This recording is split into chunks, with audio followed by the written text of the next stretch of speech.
Stephanie here with the Crafty Home, and today I am doing the Bookish Sweets Tag. This was created by, let me pull up my phone, Christy, I'm not sure exactly where she, from the Literary Sisters, and I'll put her link down below, and then also, I don't know her name, but she's from the story Magpie, and I will link her down below as well. I was tagged by something like Lydia, and I was tagged a very long time ago. Lydia, I am sorry that I have not done this sooner. I feel like you have tagged me in quite a few, and I've been so bad about getting caught up, but I am working now. I'm trying to do one tag a week and get caught up on the ones people have tagged me on. I love getting tagged and tagging, but it takes a lot of effort to do a tag video. I don't know if I'm the only one that feels this way.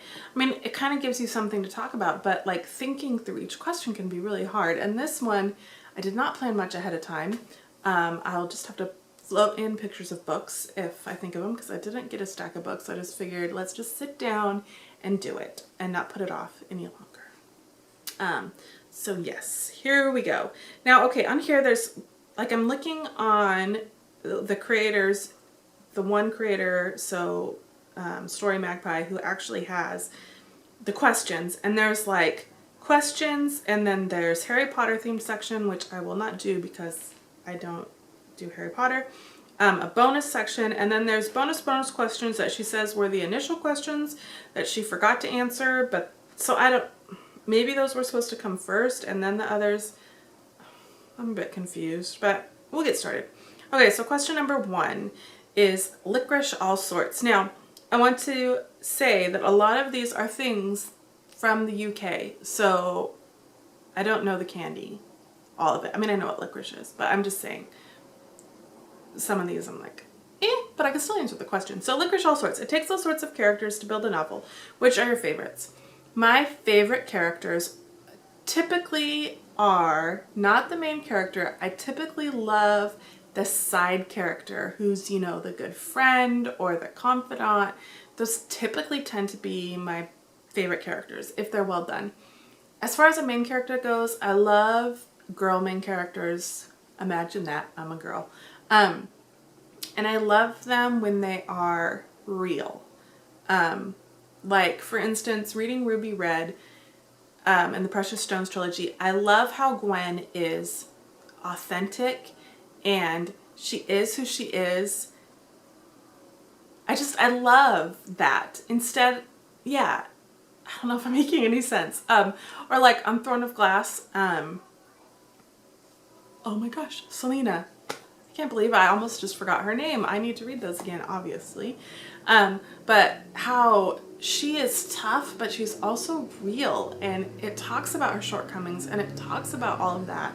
And I love that in a character. So I love her realness, but I typically do love the side characters the most. I'm not sure. Well, anyway, I'll do my best to answer these in the spirit of the question, but I'm not sure if I'm doing a good job.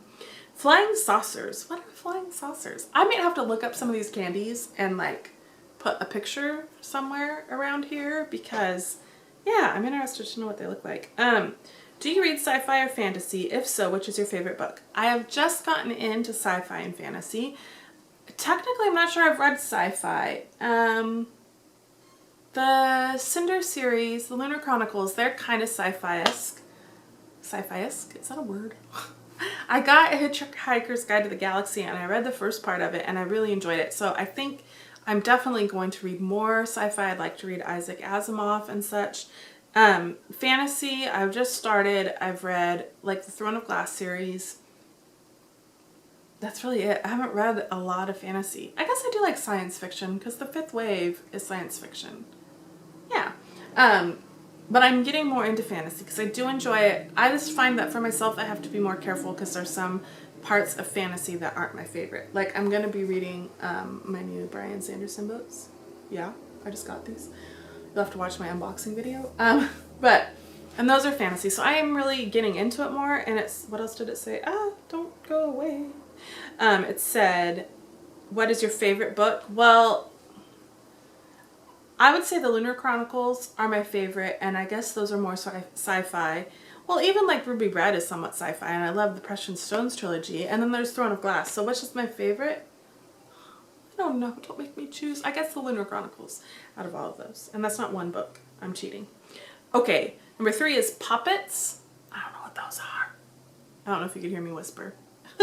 But who is your favorite child character in literature? Oh, favorite child character in literature. I would say, I'm thinking of something I've read recently. If I thought of all of my reading history and could actually remember, but I have a horrible memory, I'm sure I would pick somebody else. But I would say from the selection, America's Little Sister, I love her. So cute and adorable. And she's not that little, but I just love her. And so she's a side character. I do love side characters.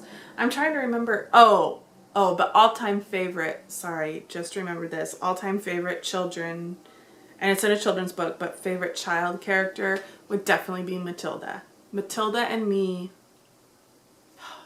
long lost sisters, I'm sure of it. Although my parents were much nicer than hers. Anyway, Matilda would definitely be my favorite. Okay, number 4, Boost. Which book never fails to cheer you up? Well, man, I read a lot of books that cheer me up. Pretty much anything Christian almost cheers me up. The Bible. Can I say the Bible? Because it's true. If I'm feeling down, reading the Bible is definitely the best way to cheer up. And then the other thing that comes to mind is the Red Glove series, which are Christmas stories from Karen Kingsbury. Those cheer me up too. And I'm normally a little bit down at Christmas time because I have some bad memories associated with a few Christmases ago. And, well, I guess it's been a lot now. It's been 10. Holy cow, 10 Christmases ago. My first husband left me around Christmas time. So it just can sometimes be hard, even like subconsciously. Like I don't think about it, but I just remember that time, I guess, is the best, and it's getting better every year, but reading those Christmas books that make me happy around that time is really helpful. Tic Tacs, your favorite small book? Well, that would be Gideon's Gift from the Red Glove series. I love that book. It's a novella, it's short, it's sweet, that would be it. Sugar Mice, your favorite fictional animal? I don't really read a lot of books with fictional animals. I mean, I guess I did when I was younger, but I can't think of any. I guess we'd go with The Lion, the Witch, and the Wardrobe and Aslan. I mean, because who doesn't love him? So that would be my favorite. Scream Eggs, your favorite scary book? I don't read scary books. I avoid them at all costs. The scariest thing I've read recently is like The Fifth Wave, and that's not really scary. So I cannot answer this question. That is my answer. 8 is Kinder Surprise. Which book has the most surprising ending? Oh gosh, that was the book I read yesterday, this last week or 2 weeks ago, and not surprising in a good way, and that would be The Patmos Deception. You can read the review on my blog, which is thecraftyhome.net. Yeah, it just ended. I mean, literally, like, they're going to catch the bad guy. They're all getting all set up. There's all the suspense. And then the last line is like the cop saying out the window, "You're under arrest." And that's it. That's it. I'm just like, seriously? That's the end of the book? So that would be the answer for that one. Next, Stick of Rock. Oh, it must be like a rock candy stick, like those sweet sugar rock candy, maybe? I don't know. A great book which lasts for a very long time. Oh, so I'd imagine that would be a big book. I haven't read a big book recently, which is sad. I always want to read big books, but I feel like intimidated by them. I don't know if I'm the only one that feels that way. The biggest book I've read, well, maybe like anything by Jane Austen, despite the fact that her books are not all big, they do tend to last me a long time because I read them slowly. And Little Woman too. Little Woman is actually pretty big, and so that lasts a long time, and I really like that. So let's go with those. Gobstoppers, a book that left you speechless. I don't really can't think of a book that left me speechless. I'm usually full of words after reading a book and can describe it very well. Maybe The Patmos Deception, and not speechless in a good way. It left me going, what just happened? See, there's words there, but still, maybe that's my best answer for that. I'm skipping over the Harry Potter themed section. Okay, now we're going to do the bonus questions, which were apparently the initial questions. I don't know. Sour Sweets, the book that shocked you the most. Book that shocked me the most. I haven't really been, well, The Patmos Deception. Shocked me by its ending. But a book that shocked me in another way would be probably the Precious Stones trilogy by Kirsten Gier. That trilogy surprised me in the fact that I love it so much. It was so much better than I thought it would be. And I knew I would probably like it, but I didn't think I would like it as much as I do. Like, I love that series. Love, love, love it. Pick and mix. Choose your 5 favorite genres. Ooh, that's a bit tricky. Historical fiction. I say it's a bit tricky and then I dive right in. Historical fiction.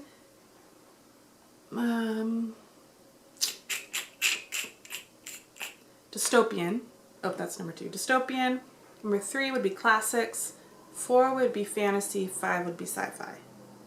I think that covers it. Next question. Ugh, it keeps... my phone. Bubblegum. Which book started off exciting but lost its flavor and pop after the first few chapters? Started off exciting. I can't think of any book that started off exciting and then ended badly. I really can't think of one right now. I know a series that's done that, the Fifth Wave series. The Infinite Sea is not nearly as good as the first book was. But I can't think of a book in and of itself that does that. Sherbet Lemons. Which book looked enticing but left a bad taste in your mouth? Oh my gosh, so many. I can picture the cover of one, but I can't think of the name of it right now. Horrible book. There's so many books that I get for review that look really good and then just leave a really bad taste in my mouth. Mom Seeks God comes to mind. And what was that other one? I can picture the cover. I can't think of the title now, but it sounded good and it was horrid.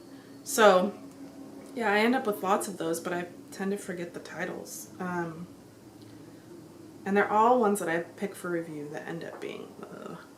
Love Hearts, the most lovey-dovey book you've read. I don't read a lot of romance. If I do, it's Christian romance. I would say my favorite, I don't know if it's the most lovey-dovey, but my favorite is Redeeming Love by Francine Rivers. Love that story. And it's a love story from the Bible. It's so cool. All right, so the bonus is Candy Necklace. If possible, show something bookish which you can wear. And I happen to have right next to me my bookish scarf. This is from Story Arts, which is on Etsy. I'll try to remember to link them down below. I've showed this before, but this is a page out of Pride and Prejudice put on an infinity scarf. It's so cool. And she has fingerless gloves now, and she has many different titles. So yeah, totally check her out. I love this, and you can wear it. It goes around you like an infinity scarf. And now my hair's all messed up. So yeah, there you go. That was the Bookish Sweets tag. Now, who am I going to tag? I'm going to tag Amy from Amy C Books because I tag her in almost all my videos because she's cool like that. And Amy's somebody, like, in person, I know we would totally get along and hit it off. We have a lot in common. So Amy from Amy C Books. Becca from Awesome Book Nut, because mainly I can remember her and she's very sweet and I feel comfortable tagging her. And then I like to try to do 3. Let's do Elizabeth from Lizzie Book Babble. As you can tell, I keep tagging the same people. I think those are the same people. Oh no, I didn't tag Amy C Books because last time I did one from Amy C Books and I tagged something like Lydia, and today I'm doing one of hers. I kind of have some people that I'm pretty close to right now. Ooh, let's add in Jeffrey from Tequila, who is writing a book right now, which you should totally go check him out. He's going to self-publish it, and he's sharing his whole journey, and it sounds amazing. So you should totally go check him out. So we'll tag him too. So yeah, those are the people I'm going to tag, and that's the tag, and I can't think of anything else to say. So yeah. Until next time, I'll chat with y'all later. Bye.